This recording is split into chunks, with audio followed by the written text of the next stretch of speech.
Good evening. It's just gone 10 o'clock. My name is Toby Lepati Mesme, and this is episode 8 of MesmePolitics.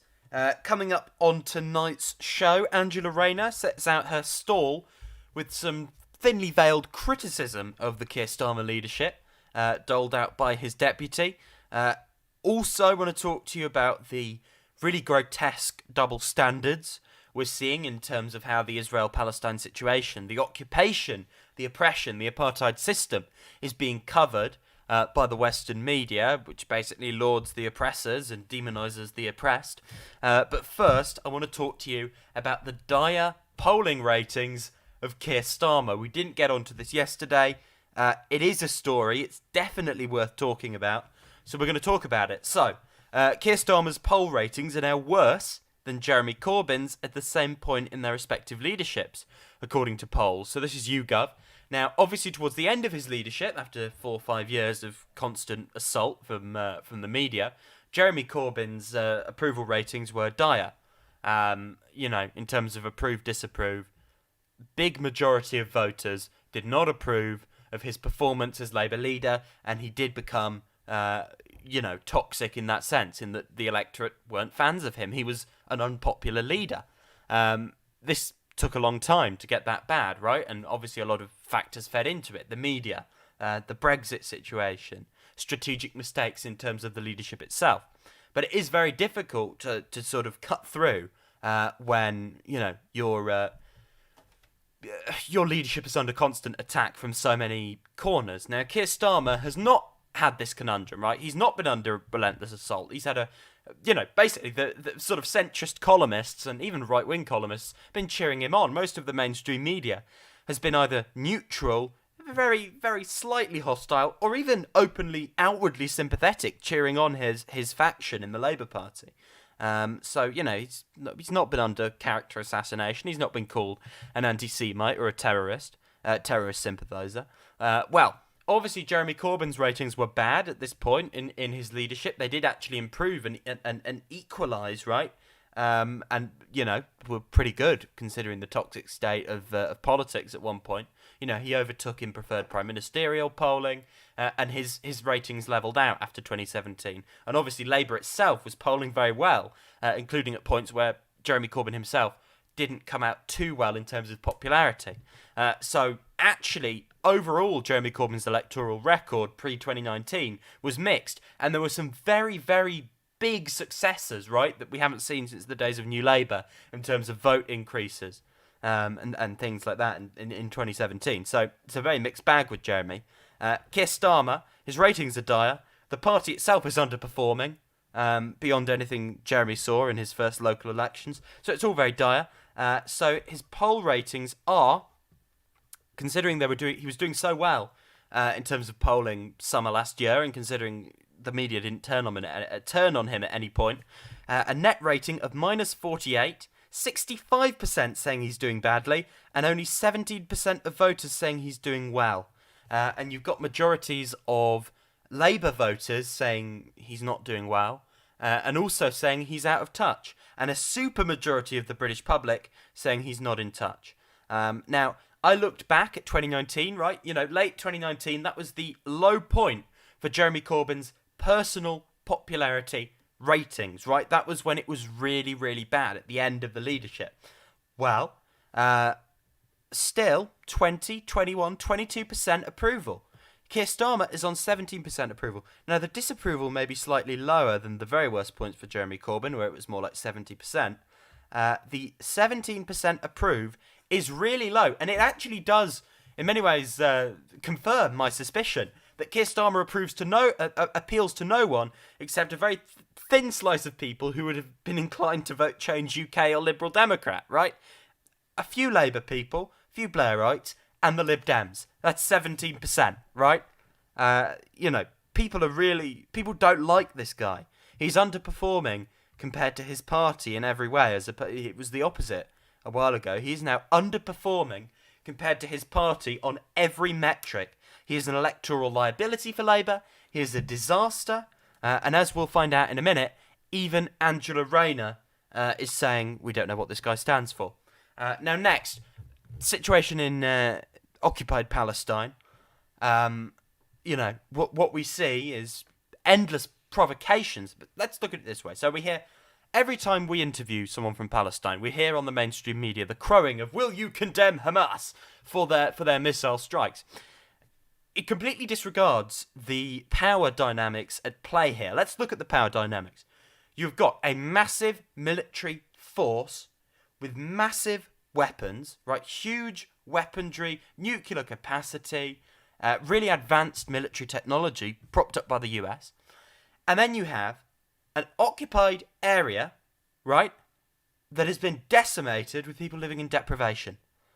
You've got a military power and you've got an occupied territory. Now, said military power can wipe, people off the map, whereas occupied Palestine can't, right? What do we see? So we see Israel, which is occupying these people, occupying Palestine. It's a settler colonial project, dispossessing, occupying the land, kicking Palestinians out of their homes, right? It is an illegitimate state, imposing a system of apartheid where people can't even leave or get water, easily get clean drinking water. And you have sort of this Jewish nationalist movement of people basically assaulting, attacking, abusing Palestinians, and as I heard someone describe it earlier, a sort of militarization of Israeli society, where it is encouraged, even down to the education system in Israel, to view Arabs and Muslims as dangerous, as not quite human, and where the population in Israel is greatly desensitized to this violence or sheltered from this state violence towards Palestinians.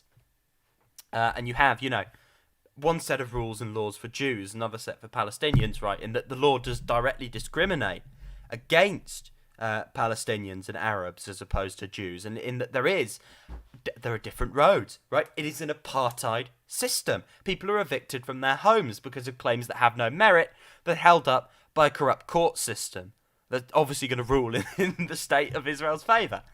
So we see massive double standards in that there are massive provocations and aggressions, and then you see, basically, compared to the weapons Israel has, the missiles that...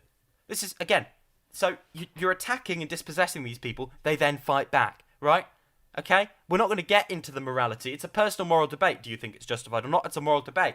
But these weapons, these missiles that Hamas shoots, for example, first of all, it's always provoked. Second of all, they're like firework displays compared to what Israel has and what Israel does.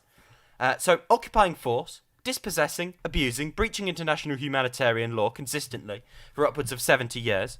These people fight back when they're, exposed to even worse assault than they usually are. And in response, Israel sees fit to kill civilians, kill children, and continue. Israel, everywhere, basically all Western governments, all the media, is framed as, they're under assault. They've got to defend themselves. Meanwhile, Palestinians are terrorists. Okay? There is an occupier, and there is the occupied. The occupied are fighting back because there is no other means to express themselves in this situation. If we want to see an end to the violence, it's not de-escalate on both sides. It's not, it's a religious conflict. It's too complicated, both sides. It's quite simple. The occupying force, Israel, needs to dismantle the apartheid system, dismantle itself as a state, and make way for a solution, a one-state solution of a state where Jews and Muslims, Palestinians can live in peace and harmony under the same set of laws, and under a state that is not actively discriminatory, that is not occupying, forcing people out of their ancestral homes, that is not enforcing an apartheid system of governance. That is the solution. The first thing is for Israel to step back and to cease the illegal occupation of Palestinian land. Palestinians should seek reparations, repatriation to their ancestral homes, and indeed, as I say, Israel should make way for a secular state. But the first step is for Israel to stop what it's doing, right? If they stop doing that, do you really think Hamas are going to shoot over? Of course they're not. Every time it is a direct provocation from Israel, right? And I'm not going to get into what's right, what's wrong. That's not for me to do. I'm just simply laying out the fact. Every time there's aggression from Palestinians, it's in response to provocation from Israel. If Israel stops said provocation, in the media, all the time it's framed the opposite way. It's repugnant, it's disgusting. There is a right and a wrong side here. It isn't very complicated, it's quite simple. There are the oppressed and there are the oppressors. You need to get on the right side of history. The mealy-mouthed words from liberal columnists on this are truly sickening and despicable, and they show their lack of compassion for children that are being murdered. Children were killed by the state of Israel. And the first question to the Palestinian ambassador on Newsnight, when at this point no Israelis had been killed, the question was, will you condemn Hamas? Right? Everything is about the aggression from Palestine, even though they're never, ever, ever the ones who start it. And finally today, Angela Rayner. So people on the doorsteps didn't know what Keir Starmer stood for, Rayner has said to the BBC, saying herself and Sir Keir have robust conversations, saying she believed in him, wouldn't work with him if she didn't, and we need to connect with the voters we've lost. Also saying she has a very frank relationship with Keir, saying I've always been a bit fiery, and Keir's a very measured person, so actually we work incredibly well because we bounce off each other. Saying she really wants to get out there and really sock it to the government, and saying we need to work out what Labour stands for. So it's not huge. Tactically, presumably, she is backing Keir Starmer for now. However, that's a shot across the bow. It seems that in the Rayner camp, there was a recognition that the strategy the party was following was vacuous. Angela Rayner feels like she's been scapegoated for it. They're now pushing Keir Starmer to define himself, and they're using their newfound political capital inside the Labour Party. Rayner's got some, Starmer's got none, to push Keir Starmer to actually define himself, with the implicit, implication being, sort the house out before we start more hostile manoeuvres. So Keir Starmer is now in big trouble, and if I were him, I'd listen to Angela Rayner and start defining a vision.